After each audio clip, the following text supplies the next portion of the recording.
Chapter 1. My name is Dan Storm, and I was only 16 years old when I met the Ute warrior. It was in the fall of 1839, and I was heading south along the Green River. The old trapper I had been traveling with had been killed by some renegade prospectors. Later, my horse and supplies were stolen by the Blackfeet. The old trapper and I had been looking for Ike, an escaped slave who had come up the Missouri River with me, but when I was unable to find him, I supposed he was dead too. I'll tell more about that later.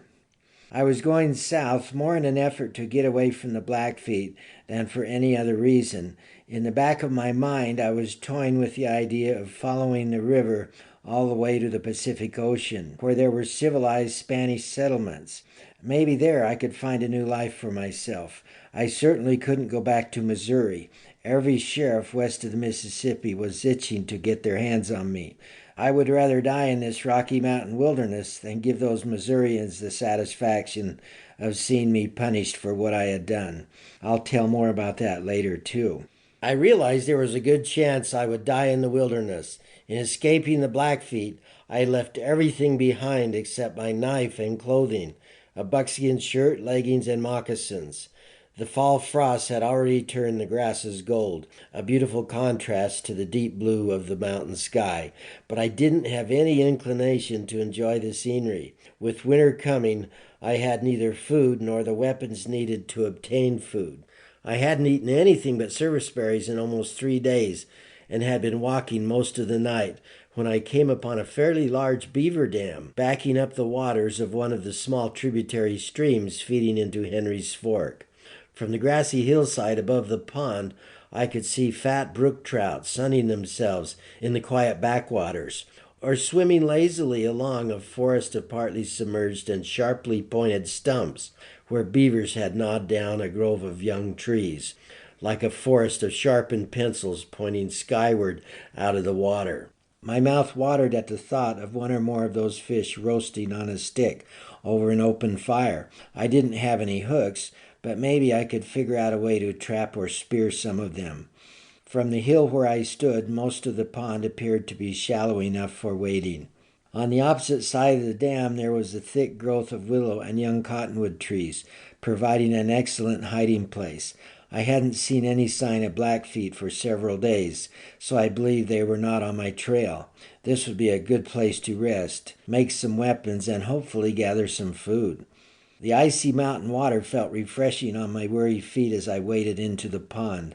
I had lashed my knife to a willow staff and had what appeared to be an effective weapon. Unfortunately, the fish wouldn't hold still long enough for me to spear them. I was weak from lack of nourishment and soon abandoned the spear, deciding that I must figure out a better way to catch the fish. As I explored the shallow headwaters, I discovered a hole where fish could be trapped if the water surface could be lowered 5 or 6 inches. There were already a number of fish in the pool waiting to be trapped. I waded back to the dam and located a narrow place where I succeeded in tearing away enough sticks and mud to increase the water flow sufficiently to lower the water line enough to trap the fish. An hour later, I was exhausted and soaked from chasing fish around in the little pool, but I had 3 beautiful trout resting side by side in the grass. Before coming out of the water, I refilled the gap in the dam with sticks and sod so the water would return to the original level, allowing more fish to enter the little pool, fish that would feed me the next day. After hanging my buckskin shirt and leggings over some bushes to dry in the midday sun, I began gathering materials for a fire. I had lost my flint with the rest of the supplies and would have to build a fire with a bow and drill. I had seen this done many times, but had always had trouble doing it myself. If I failed, I would have to eat the fish raw and shiver through the night in damp buckskins. Since escaping the Blackfeet, I had been traveling without the benefit of fire. First, I fashioned a bow from a green willow and a buckskin lashing cut from inside of my shirt. Then I found a flat rock with a natural indentation on one side, which I picked a little deeper with the point of my knife. I carved a spindle and bottom piece out of dry cottonwood, then fashioned a tinder nest out of ruffled cottonwood bark.